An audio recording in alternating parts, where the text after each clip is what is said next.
Bem, meus amigos, vamos lá com mais uma participação aqui nesse canal do YouTube com esse humilde jornalista Ed Moreno, para você, trazendo aí as informações e as opiniões, né? Opiniões que tá bastante complicado, né? Nessa época em que o Brasil passa por uma situação bastante complicada. Tudo bem que as coisas começam a mudar, né?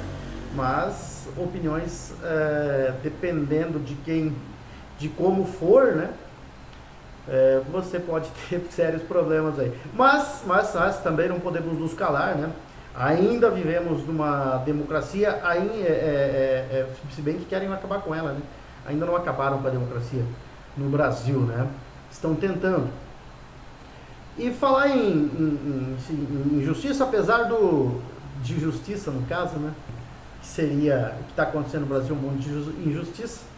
Mas falar de justiça, né, há uma situação aí, apesar do recesso, né, nem legislativo, nem executivo, o executivo faz o seu trabalho, mas o legislativo e o judiciário estão parados, né? É o caso aqui de Ponta Porã, né? Até agora, o que a gente tem de novidade no município está parado, né?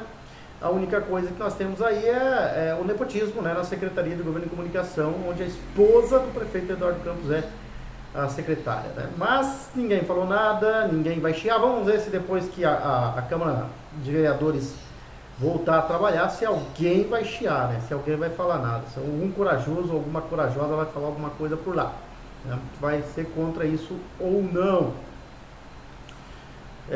Que é legal, né? Então, a lei não mudou para o nepotismo. Por enquanto, nós estamos com uma administração nepotista, né, que pratica o nepotismo. Mas, voltando a falar do judiciário, né, hoje nós estamos vendo uma situação bastante rara, né? Não é sempre que se presencia um bate-boca público entre um jornal e um ministro do STF. É o que está acontecendo agora, né, na página do editorial do Estadão, mais uma crítica, né, à invasão de competências por parte do STF. Na página seguinte, um artigo do presidente do STF, Luiz Roberto Barroso, fazendo a defesa da corte e sugerindo, né, que o jornal faz o jogo daqueles que, segundo ele, coloca aí entre aspas, né, sabemos de onde vieram e onde pretendiam chegar. Segue ele dizendo, ao contribuir com um ambiente de ódio institucional, e desse jeito, do jeito que a gente está vendo aí a resposta do ministro Barroso, Luiz Roberto Barroso, do STF, daqui a pouco, infelizmente, é capaz do Estadão ser incluído no inquérito das fake news, né? O Estadão foi um dos apoiadores desse governo, desse sistema aí, e agora está batendo em algumas situações com está batendo aí de frente com o STF, né? Até onde vai isso aí a gente não sabe. O artigo do ministro Barroso tem o DNA petista, né? É claro, tem o DNA petista, né? Lista aí uma série de conquistas que eles consideram conquistas e sugere que quem não concorda com as decisões do Supremo é porque não gosta da Constituição, né? É aquele papinho, né? Aquele discurso petista que é o mesmo, substituindo nesse caso a Constituição pelos pobres. Trata-se de um artigo mistificador do início ao fim. O problema é que Barroso gasta quase 5.000 caracteres cantando glórias a si mesmo, né? Não endereçou as principais críticas do editorial, quais sejam o inquérito sem fim das fake news. Aí também não é muito claro, né? Mas fala do Estadão, né? O artigo de Barroso é útil, de acordo com o Jornal da Cidade, por dois motivos. O primeiro é colocar a nu a má-fé e o complexo de superioridade do ministro e dos ministros do STF, né? Da maioria nesse caso.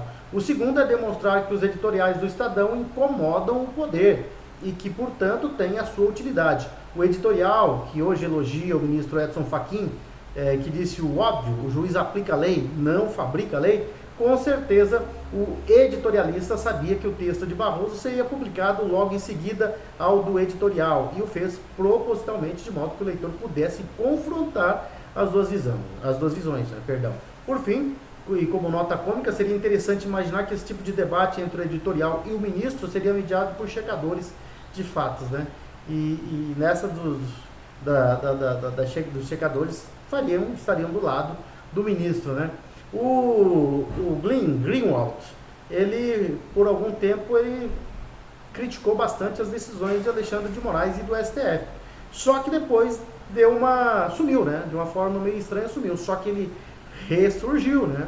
E está indo ao ataque contra o ministro Alexandre de Moraes. O jornalista norte-americano Glenn Greenwald se manifestou em suas redes sociais sobre as últimas ações do ministro Alexandre de Moraes para impedir que Jair Bolsonaro compareça na posse de Donald Trump. Trump convidou o ex-presidente brasileiro Jair Bolsonaro para comparecer à sua posse, né? E o principal censor do Brasil, e na verdade seu rei não eleito, Alexandre de Moraes, já apreendeu seu passaporte como parte de uma investigação e provavelmente negará a permissão para Bolsonaro viajar. O atual presidente do Brasil, Lula da Silva, não foi convidado para comparecer à posse de Trump, então o Brasil enviará funcionários do consulado para comparecer como parte de sua delegação oficial, afirmou o Glenn Greenwald, né, que é jornalista estadunidense. Essa não é a primeira vez que a defesa de Bolsonaro solicita a liberação do passaporte. O pedido já foi negado por Alexandre de Moraes em outras ocasiões, sob o argumento de que o documento é necessário para garantir a efetividade das investigações em curso.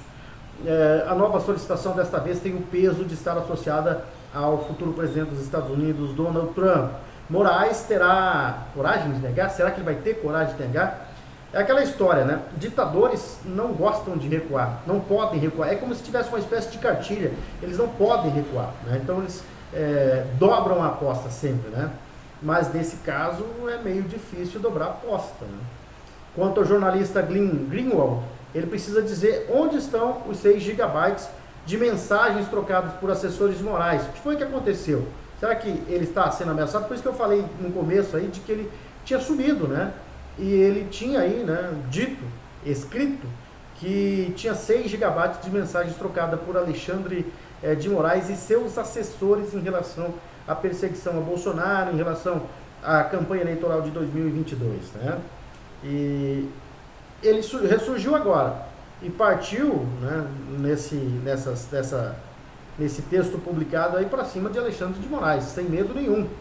Será que ele vai voltar com aqueles 6 gigabytes de conversas, né, de mensagens trocadas por assessores e o ministro Alexandre de Moraes? Só o tempo dirá, e eu espero que sim, né? E além desse bate-boca que a gente tem falado na situação que tem acontecido aí, existem várias outras situações que acontecem no Brasil, né? As mentiras, né? As constantes mentiras que são contadas, né, pelo governo, pelos seus integrantes do governo e endossadas e aumentadas pela extrema imprensa, né? Pela imprensa que é Rede Globo, a grande mídia, que são assessores do presidente Lula, né? Os que já são chamados aí de jornalistas. Uma das situações em que as mentiras estão pegando é dentro do IBGE, né? A gestão de militante petista está destruindo o IBGE e alguns diretores pedem demissão e estão batendo em retirada. O plano de destruição do PT, e ele existe e é maligno, né? Ele é perverso mesmo, né? Estatais que no governo Bolsonaro deram lucro passaram a apresentar prejuízos bilionários e órgãos eminentemente técnicos estão claramente sendo desviados de suas funções para gerar uma falsa realidade que seja mais favorável a esse governo desastroso do PT, né? Nós estamos vivendo aí um furacão desastroso do PT, mas os números do que o IBGE passa é de que nós estamos no paraíso, né? Está acontecendo no IBGE. Lauro Jardim, do jornal O Globo, define assim o cenário: o ar está perto do irrespirável na cúpula do IBGE. E o jornalista seguiu dizendo que na semana passada 2 diretores pediram demissão: Elizabeth Hipólito e João Halak Neto, diretora e diretor adjunto de pesquisas econômicas, a mais importante do IBGE, né? Até o fim do mês devem sair Ivone Batista e Patrícia Costa, diretora e diretora adjunta de Geociências. O motivo do adeus é o mesmo dos dois casos: insatisfação com a gestão de Márcio Pockmann, ex-presidente do IPEA, colocado pessoalmente por Lula no IBGE. A situação não tá boa não, né? E o pessoal do IBGE não tá nem um pouquinho contente com essa gestão do militante Pockmann, né? Que tem mentido descaradamente nos números, e já disse, né, que quem discorda do IBGE, nos números oficiais do IBGE, tem que ser preso, né? É o jeito do ditador pensar, é o jeito da ditadura pensar, é dessa forma que acontece. Falar em ditadura, vamos falar um pouquinho da Venezuela. A situação vai se apertando, o cerco vai se apertando para cima de Maduro, né? Ele assumiu um juramento, né, como presidente da Venezuela no dia 10, na sexta-feira, e de acordo com seus adversários políticos e jornalistas, eu tenho acompanhado algumas informações, algumas lives da Argentina, da Colômbia, do Equador, do Peru, de que o cerco tem se apertado aí pro Maduro, né? Os países, a organização, a OEA, a Organização dos Estados Americanos, não aceita o Maduro como presidente. O legítimo presidente pela OEA é o Edmundo González, e os movimentos que o Maduro prometeu depois da posse de que estaria celebrando junto do seu povo, né, com as ruas lotadas, não aconteceu, né? Apesar da internet cortada, muitas imagens de Caracas logo após a posse do Maduro foram mostradas, né, nos canais argentinos, equatorianos, colombianos, né, dos que eu acompanhei, e povo na rua, nada, né? Enquanto isso, nos movimentos que são realizados pela oposição, é lotado, né? Embora haja perseguição e haja o medo da população. Mas o que a gente pode dizer é que, conforme as informações dos jornalistas sul-americanos, dos irmãos sul-americanos, colegas aí da Colômbia, da Argentina e do Equador, também do Peru, é de que o Maduro não deve permanecer no cargo, não deve aguentar a pressão da comunidade internacional, né? Nós ainda não temos o Trump como presidente dos Estados Unidos, mas logo após a sua posse, algumas medidas serão tomadas, e entre essas medidas está a situação da Venezuela, né? E o Trump deve intervir. A Organização dos Estados Americanos já deram a entender um pedido de interferência, de uma interferência militar, né, de uma intervenção militar lá na Venezuela. Então eu acho que não vai demorar muito não, a queda do Maduro para acontecer, né? Eu acho que de hoje até a posse do Maduro, algo do Trump deve acontecer, e o Maduro deve cair, né? Não deve se sustentar no poder na Venezuela, até porque já não tem mais o apoio popular, perdeu a última eleição, e a comunidade internacional já considera o Edmundo González Urrutia como o novo presidente da Venezuela, e que Maduro está usurpando o poder, né? E esse ato de usurpação do poder foi consumado no dia 10, sexta-feira passada, quando o Maduro então se considerou empossado como presidente da Venezuela. Pois é, né? E começou o futebol pelo Brasil, né? Os estaduais começaram neste final de semana. Aqui pelo Mato Grosso do Sul, o melhor campeonato do planeta, né? Do planeta Terra, o melhor campeonato estadual, nacional, de todas as divisões, o Sul Mato Grossense, contém ironia, né? Claro, vai começar uma nova gestão que parece ser uma gestão de mais do mesmo, né? Espero que eu esteja errado, mas por enquanto não tem muita novidade, não dá ainda para cobrar, mas a verdade é que não há muita diferença do Petralha para essa turma que está aí em relação ao que deixou, né, o comando Francisco Cesário por corrupção, né? Bom, a rodada do Campeonato Sul Mato Grossense é só no final de semana. Nós teremos no sábado lá em Aquidauana, no estádio Noroeste, com o Aquidauanense jogando contra o Iviema. O Operário joga contra o Águia Negra lá nas Moreninhas em Campo Grande, 15 horas. No domingo, mais 3 jogos às 15 horas, todos os jogos da domingo às 15 horas. Né? Nas Moreninhas tem Portuguesa e Dourados. No Virotão e Naviraí tem Naviraense e Corumbaense. E no Laertão, em Costa Rica, tem Costa Rica e Coxim. Pelos demais campeonatos, deixa eu ver aqui os campeonatos que já tem bola rolando aqui. Vamos falar principalmente aí do Campeonato Carioca, que começou, né, nesse final de semana, com os grandes não vencendo na rodada, né? E isso não acontecia há 51 anos, né? Nenhum grande venceu na primeira rodada do Campeonato Carioca. A verdade é que os times do Rio de Janeiro, eles começam normalmente com os times alternativos, dos reservas, né? E eles conseguem se recuperar e se classificar aí para fases finais aí dos campeonatos, até porque o nível, né, dos outros é bem inferior ao dos grandes. Por isso eles fazem isso, né? Por enquanto, os times estão com os grandes estão com os times alternativos, né? E nenhum dos grandes venceu na rodada. No sábado, nós tivemos o Newton Santos Botafogo perdendo para o Maricá. O Nova Iguaçu empatou com o Vasco em 1-1 também no sábado. O Bangu foi derrotado pela Portuguesa por 1-0. Já ontem nós tivemos o Flamengo sendo derrotado pelo Boa Vista. Esse jogo foi disputado no Batistão, né? Lá em Aracaju, na capital do Sergipe. O Boa Vista ganhou 2-1 do Flamengo.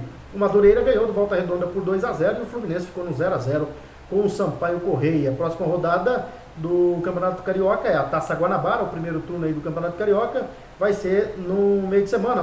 Amanhã nós teremos Botafogo e Portuguesa.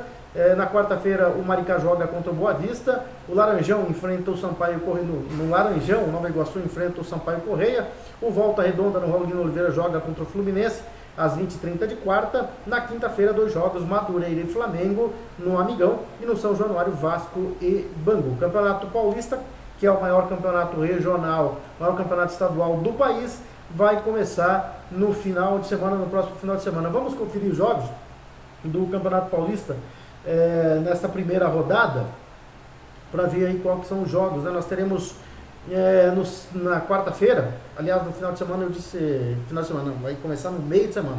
Na quarta-feira nós teremos aí a primeira rodada, lá em Novo Horizonte, no Jorge Ismael de Biasi, o Novo Horizontino jogando contra a Ponte Preta, às 17h30. O Velo Clube, às 17h30 também, joga contra o Noroeste no estádio Benitão.